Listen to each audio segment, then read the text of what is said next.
কেমন আছেন?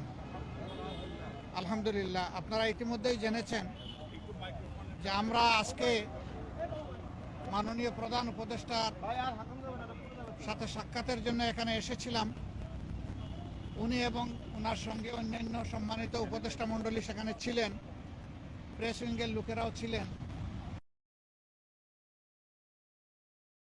কথা বলেছি আগামীতে শান্তি শৃঙ্খলার সাথে থেকে একটা কার্যকর নির্বাচনের দিকে আগাতে পারে সেই বিষয়গুলো নিয়ে আলোচনা হয়েছে এবং দেশ আমাদের সবার, জাতি ধর্ম দলমত নির্বিশেষে সবাই মিলেমিশে জাতীয় ঐক্য কীভাবে আরও সিমেন্টেড করা যায়, প্রশাসনে আরও কীভাবে গতি আনা যায়, এই সমস্ত বিষয় নিয়ে আলোচনা হয়েছে।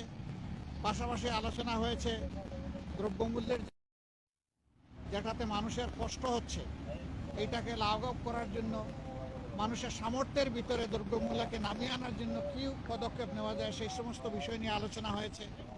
আগামীতে রমজান মাস আসছে, এটাকে সামনে রেখে অসাধু ব্যবসায়ীরা যাতে বাজারে কৃত্রিম সংকট সৃষ্টি করতে না পারেন এই সমস্ত বিষয়ে আমরা পরামর্শ করেছি।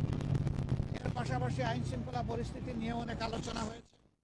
দেশে সম্প্রতি ঘটে যাওয়া কিছু বিষয় নিয়ে আলোচনা হয়েছে।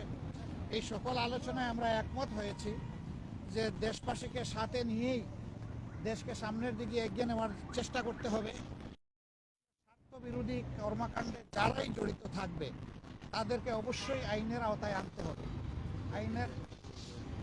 আইনের আওতায় এনে দেশকে শান্তি শৃঙ্খলা ফিরিয়ে দিতে হবে এবং এর জন্য প্রয়োজন হচ্ছে সর্বোচ্চ দল মত ধর্ম ভিন্নতা থাকবে, এটা খুব স্বাভাবিক, কিন্তু জাতীয় স্বার্থের জায়গাগুলোতে আমরা যেন সবাই একমত থাকতে পারি, ঐক্যবদ্ধ থাকতে পারি।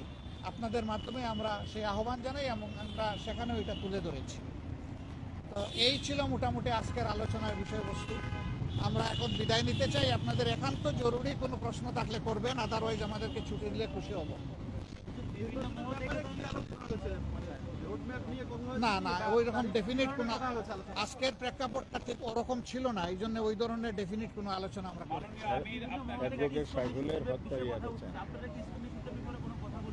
জি, আমরা শুধু ইসকন না, আমরা বলেছি জাতীয় স্বার্থের বিরুদ্ধে যারাই যাবে তাদের ব্যাপারে পদক্ষেপ নিতে হবে।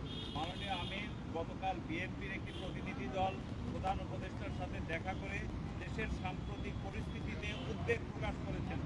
জামাতের পক্ষ থেকে কি এরকম কোনো উদ্বেগের কথা বলা হয়েছে কিনা?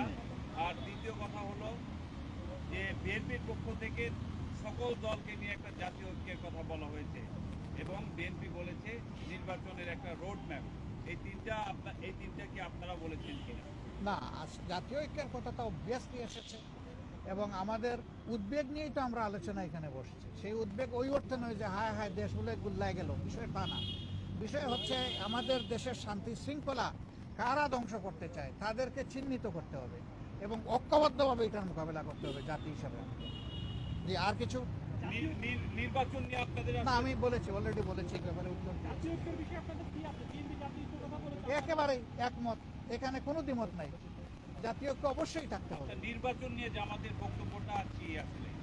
না, আমাদের বক্তব্যটা আমরা পরিষ্কার করেছি যে মিনিমাম সংস্কার যেগুলো দরকার, যেমন আমাদের 41 দফা দাবি আছে সংস্কারের, কিন্তু এই সরকারের জন্য আমরা 41 দফা দেইনি। আপনাদের মাধ্যমে আমরা মাত্র 10 দফা দিয়েছি, জাতির সামনে উপস্থাপন করেছি এবং তাদেরকে আমরা হ্যান্ড ওভার দিয়েছি। আমরা চাই যে এই সংস্কারগুলো দ্রুত করা দরকার, এই সংস্কারগুলো করে যত দ্রুত সম্ভব নির্বাচন দিয়ে দেওয়া উচিত। আল্লাহ ধন্যবাদ সবাইকে, এখানে আমরা শেষ করতে চাই। অনেক ধন্যবাদ আপনাদের সহযোগিতা।